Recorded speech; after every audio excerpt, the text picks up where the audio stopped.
देखियो उज्जैन महाकाल के दर्शन करे ला एलिए हन सब गोटा बाय रोड और तुरंत जे छे से एखन पहुँचबे के लिए हन।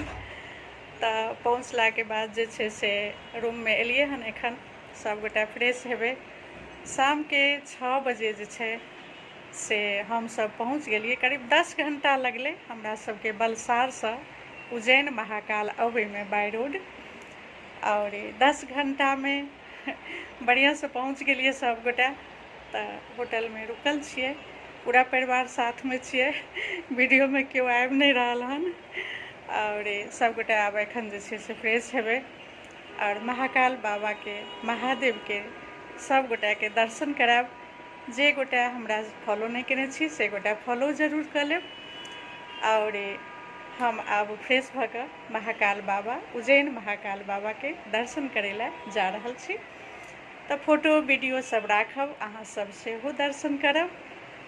और देखियो हम सब होटल में आबि के रुकल छिए, 2टा रूम बुक के लिए हन। पूरा परिवार छिए साथ में। तो सब गोटा छिए एहिठमन। सब गोटा आब निकलबे महाकाल बाबा के दर्शन करे ला।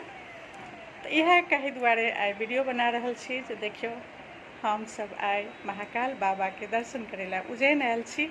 तुरंत पहुँचबे के लिए हन। बहुत बढ़िया जगह पहुँच गेलिए बाय रोड। सबटा धर्म के स्थान में भगवान के कृपा रहे छे और उनके आशीर्वाद से लोग सही सलामत उनका दर्शन करे छे। उनका अपन जे छे से प्रेम भाव श्रद्धा प्रेम से विनती करे छन।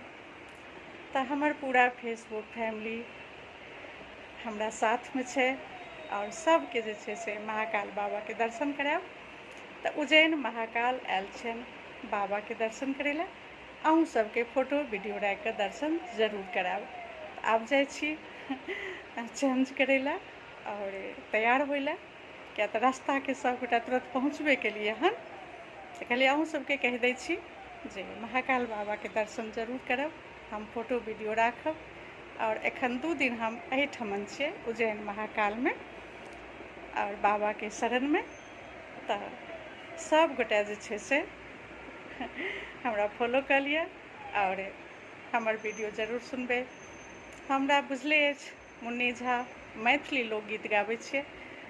तो जे गोटा फॉलो नहीं केने छी हमरा पेज पर जाकर मैथिली लोकगीत जरूर सुनब और महाकाल बाबा के दर्शन जरूर करब।